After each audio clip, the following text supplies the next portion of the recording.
रामनवमी झाली की नाशिकला ओढ लागते एका मानाच्या सोहळ्याची म्हणजेच श्रीराम रथ यात्रेची, नाशिकच्या ग्रामोत्सवाची. पेशवे काळापासून चालत आलेली ही परंपरा नाशिकच्या धार्मिक आणि सांस्कृतिक जीवनाचा मानाचा भाग आहे.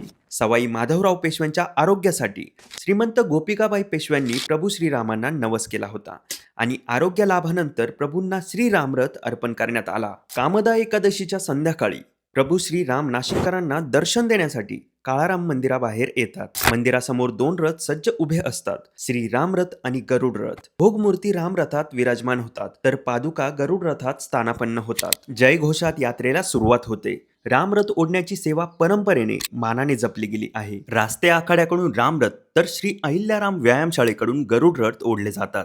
रामरथाची धुरा वाहण्याचा मान समस्त पाथरवट समाज श्रद्धेने पार पाडतो. गरुड रथ पुढे चालतो, जणू प्रभूंच्या आगमनाची वार्ता देत असतो आणि त्या मागोमाग श्रीराम रथ भक्तांच्या जयघोषात नगर प्रदक्षिणेला निघतो. रस्त्यांवर रांगोळ्या, आकाशात पताका, ढोल ताशांचा गजर, शंखनाद, फटाक्यांची आतिषबाजी, ठिकठिकाणी औक्षण, पुष्पवृष्टी आणि एकच भक्तिभावाने भरलेला स्वर.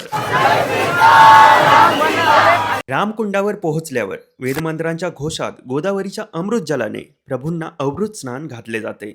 अभिषेक, पूजन आणि आरतीनंतर रथाचा परतीचा प्रवास सुरू होतो आणि प्रभू पुन्हा देवालयात विराजमान होतात. हा नाशिकचा लोकोत्सव असून गोदावरी सारखीच ही परंपरा पिढ्यानपिढ्या पुढे चालत आली आहे आणि आपल्या काठावरचं घडणारं हे सगळं गोदामाई जणू त्याचं प्रतिबिंब शांतपणे जपून ठेवत आहे.